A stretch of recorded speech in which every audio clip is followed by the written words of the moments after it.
안녕하세요. 일본의 소식을 쉽고 빠르게 간추려서 전해드리는 오늘의 일본입니다. 7월 19일 일요일 오전 뉴스 보내드리겠습니다. NHK 보도에 따르면 18일 도쿄에서 290명, 카나가와 49명, 사이타마 49명, 치바 32명, 오사카 86명, 후쿠오카 24명의 감염이 확인되는 등 총 662명이 확진 판정을 받은 것으로 파악되었습니다. 일본 내 감염이 확인된 사람은 24,916명이며 요코하마 크루즈선을 포함하면 총 25,628명이 감염된 것으로 파악되었습니다. 한편 이날 한 명의 사망이 발생하였으며 누적 사망자는 일본 내 감염이 986명, 요코하마 크루즈선 승선자를 포함하면 전체 999명입니다.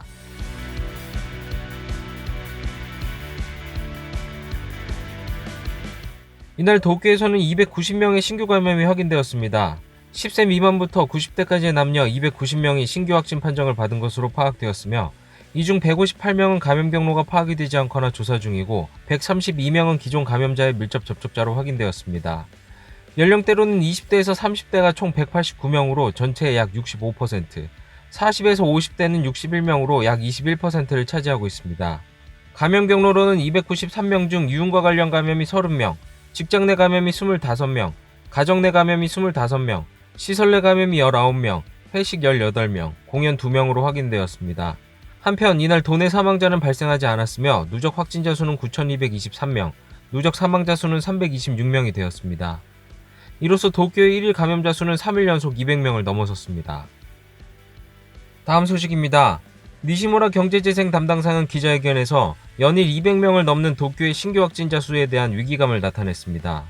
昨日の293名、あるいは一昨日286名と非常に高い水準で推移をしていますので、非常に危機感を強めているところであります。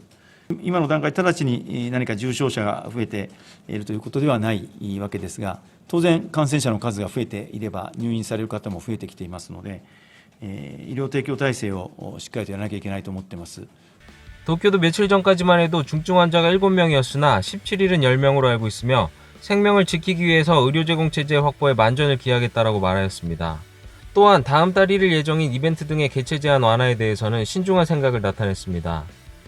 이 가운데 니시무라 씨는 다음 달 1일에 예정인 이벤트 등의 개최 제한의 완화에 대해서 감염자 수가 매우 높은 수준의 추이로 대규모 행사 제한을 완화하면 당연히 사람이 움직이게 되므로 기본적으로 신중하게 생각해야 한다. 조만간 분과회를 여는 등으로 해서 전문가의 의견을 듣고 판단하고 싶다라고 말하였습니다. 또 수도권 지사들과의 17일 회담에서 감염 방지 대책이 미흡한 사업자에 대해 지사가 더 강한 조치를 취할 수 있는 법 정비를 요구하였으며 지금의 법률로의 대응도 포함해서 실효성 있는 대책이 없는지 검토하겠다는 생각을 나타냈습니다. 한편 관광 수요를 환기하기 위한 고투 트래블에 대해서 도쿄 발차기 여행을 제외한 데 대해 니시무라 씨는 수도권의 지사들로부터 자세히 설명이 필요하다는 말이 있어서 아카바 국토교통상에게 전했다. 국민과 도민에게 자세히 설명해야 한다라고 말하였습니다. 다음 소식입니다. 코로나19에 대한 항체 검사에 대해 오해를 하고 이용하는 사례가 늘고 있는 것으로 나타났습니다. 감염력을 확인하는 항체 검사는 현재 감염 여부의 진단에는 사용하지 못하지만 음성 증명과 같은 잘못된 활용이 발생하고 있습니다. 이에 감염증 대책을 검토하는 후생노동성의 고문위원회에서는 적절하지 않은 검사가 실시되고 있다라고 경종을 울렸습니다. 체내에 침입한 바이러스로부터 몸을 지키기 위해 만든 항체가 검출 가능하게 되기까지는 감염 후 2주 정도 필요하므로 검사 시점에서의 감염 여부는 확인할 수 없으며 항체가 어느 정도 방어 기능을 갖는지 지속기간은 어느 정도 되는지도 확인된 바가 없어 항체가 있더라도 다시 걸리지 않는다는 보장은 없다라고 말하였습니다. 하지만 이를 음성 증명으로 사용하는 사례가 잇따르고 있습니다. 도쿄 신주쿠 극장에서는 컨디션 불량을 호소한 출연자 한 명이 항체 검사에서 음성이었다는 등의 이유로 출연을 계속하면서 이후 양성이 판명되어 집단 감염을 일으켰습니다. 또한 오사카시의 마츠이 시장도 여행자들 대상으로 항체 검사를 공공비용으로 실시하는 방향으로 조정하고 있다고 밝혔습니다. 마츠이 시장은 음성인 사람이 움직이면 안심하고 여행할 수 있다. 음성은 거의 PCR 검사와 비슷한 정도라고 들었다라고 말하며 항체 검사 실시의 의욕을 나타냈습니다. 이에 감염증 전문가는 항체 검사는 검사 시점에서 감염의 유무를 조사하는 것이 아니므로 여행자에게 실시하는 것은 이해할 수 없다라고 쓴소리를 하였으며 후생노동성의 간부도 검사를 했으므로 뭘 해도 된다라는 안이한 행동을 하면 자신을 지키는 관점에서도 타인에게 감염시키지 않는 관점에서라도 잘못된 행동으로 이어진다라고 지적하였습니다. 다음 소식입니다. 관광 수요의 환기책인 고투 트래블의 대상에서 도쿄가 제외된 것에 대해서 입헌민주당의 에다노 대표는 비판의 목소리를 냈습니다. 고투 트래블에 대해서 정부는 이미 예약되어 있는 분까지 포함하여 도쿄 발차기 여행을 할인 대상에서 제외하고 다음 주 22일부터 실시할 예정입니다. 이에 대해 입헌민주당의 에다노 대표는 요코하마시에서 기자단에게 정부의 대응은 혼란 그 자체로 완전히 뒷북을 치고 있다. 매우 끔찍한 상황이다라고 비판하였습니다. 그리고 통상국회의 회기 말에 국회가 계속적인 역할을 해야 한다며 폐지하지 않도록 요구하였지만 그것을 거부한 정당과 여당의 책임이 크다라고 지적하였습니다. 한편 국민민주당과의 합당 협의에서 당을 해산 후 신당을 창당하고 당명을 입헌민주당으로 하는 것 등을 제안한 것에 대해서 에다노 씨는 가급적 빨리 결론을 내려야 할 문제이다. 국민민주당에서 진지하게 대답을 줄 것이라고 믿고 있다라고 말하는 데 그쳤습니다. 다음 소식입니다. 중의원의 임기 만료까지 1년 남짓 남은 가운데 자민당 내에서는 지난주 아소타로 부총리 겸 재무상이 이끄는 아소파의 파티가 열렸습니다. 자민당의 각 파벌은 코로나19 바이러스의 감염 확대 영향으로 올해 봄을 중심으로 예정됐던 파티를 연기하였습니다. 이러한 가운데 지난주 파벌 중 가장 먼저 아소파가 파티를 열었습니다. 회장에서는 인원 제한이 생기고 음식을 제공하지 않는 등의 감염 방지책이 취해졌습니다. 이러한 파티의 수입은 각 파벌의 수입 중 가장 많은 부분을 차지하여 보통 80%, 적은 곳에서는 60%를 차지하고 있으며 정치활동을 뒷받침하는 중요한 자금원이 되고 있습니다. 자민당은 내년 9월 총재 임기가 만료되고 다음 10월에는 중의원 의원의 임기 만료를 앞두고 있습니다. 각 파벌에서는 총재 선거나 중의원 선거 등 자금이 필요한 부분이 예상되어 올해 9월부터 10월까지 순차적으로 파티를 개최할 것으로 예상됩니다. 다음은 마이니치 신문 여론조사 소식입니다. 고투 트래블 사업을 22일부터 도쿄를 제외하고 시작하는 정부의 방침에 대해 타당하다는 19%에 그쳤고 도쿄 이외에도 미뤄야 한다가 69%, 도쿄도 포함해야 한다는 것은 불과 6%였습니다. 아베 내각 지지율은 32%로 지난달 조사의 36%에서 4%포인트 하락하였으며 반대는 60%였습니다. 이는 도쿄를 중심으로 코로나19 감염이 확대되고 있는 가운데 고투 캠페인 사업을 무리하게 앞당기고 이 시기에 시작하는 것에 대한 반발이 내각 지지율을 낮춘 것으로 보여집니다. 올해 여름 지역을 넘는 여행의 예정이 있는지에 대한 질문에는 없다가 60%로 있다 20%, 미정이다 19%를 크게 웃돌았습니다. 지역별로는 수도권에서 없다가 59%, 있다가 19%로 전체 응답과 비슷한 경향을 보였으나 칸사이 지역에서는 있다 27%, 없다 54%로 약간 더 여행에 적극적인 경향을 보였습니다. 코로나19에 대한 불안에 대해서는 느낀다가 81%로 느끼지 않는다의 18%를 크게 웃돌았습니다. 감염의 확산은 지역에 따라 다르지만 불안의 느낌에 대해서는 대부분 지역의 차이가 나타나지 않았으며 슈고쿠, 시코쿠 지방에서의 불안을 느낀다라는 응답이 70%에 못 미치는 정도였습니다.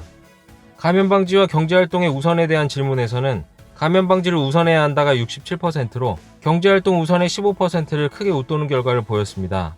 긴급사태 선포에 대해서는 지역을 한정하여 발령해야 한다가 64%, 전국에서 발령해야 한다가 20%, 발령해서는 안 된다가 17%로 정부 대응에 대한 강화를 요구하는 것으로 나타났습니다. 코로나19 사태에 대한 아베 정권의 대응의 평가에 대해서는 평가한다는 17%로 전해 조사보다 9%포인트 하락하였으며 평가하지 않는다는 60%로 무리한 고투 캠페인에 대한 비판이 평가를 더 떨어뜨린 것으로 보여집니다. 다음은 간추린 단신 소식입니다. 우리나라에서도 다양한 작품으로 알려진 젊은 인기 배우 미우라 하루마 씨가 도쿄 미나토구의 자택에서 병원으로 이송되었으나 사망한 것으로 확인되었습니다. 이는 미우라 씨가 스케줄에 참석하지 않아 집으로 간 소속사 매니저가 발견하고 경찰에 신고하였습니다. 수사 관계자에 따르면 실내에서는 유서가 발견되었으며 경시청은 현장의 상황 등을 미루어 보아 자살했을 것으로 보고 자세한 상황을 알아보고 있습니다. 소속 사무소의 사이트에는 자사 소속 미우라 하루마가 2020년 7월 18일에 사망하였습니다. 팬과 관계자 여러분께는 걱정과 폐를 끼치고 있습니다. 상세에 관해서는 현재 확인 중이며 다시 한번 보고할 것이므로 부디 양해 부탁드립니다라고 코멘트하였습니다. 1990년생인 미우라 하루마 씨는 아역배우 출신으로 영화 영공의 주연으로 본격적으로 이름을 알렸으며 일본 내 신세대 스타로 주목받았습니다. 출연 작품으로는 고쿠센 3, 블러디 먼데이, 너에게 닿기를 등 수많은 영화와 드라마에 출연한 바 있습니다. 교토 애니메이션 방화 살인 사건으로부터 18일로 1년이 되어 유족과 관계자가 참석한 가운데 추모식이 진행되었습니다. 사건 발생 시각과 같은 오전 10시 반 방화된 스튜디오 부지에 설치된 텐트 안에서 추모식이 진행되었습니다. 1년 전 18일 교토 애니메이션의 제1스튜디오가 휘발유로 방화되고 36명이 숨지고 33명이 중경상을 입고 지금도 1명이 입원한 채 있습니다. 교토 애니메이션의 하타 사장은 종업원 중에는 아직도 좀처럼 회복되지 않은 사람도 있군요. 1mm씩이라도 좋으니까 내일로 이어지도록 해나가겠다라고 말하였습니다. 방화의 용의자로 체포된 아우바 신지 씨도 현장에서 방화로 극심한 화상을 입었으며 현재 형사책임 능력의 유무를 조사하는 감정유치가 진행되고 있습니다. 아직까지도 자세한 동기는 불명으로 1년이 지나서도 사건의 진상은 보이지 않고 있습니다. 17일 130일 만에 재개한 효고현의 다카라즈카 대극장에서 18일 오전 9시 20분경 화재 소동이 있었습니다.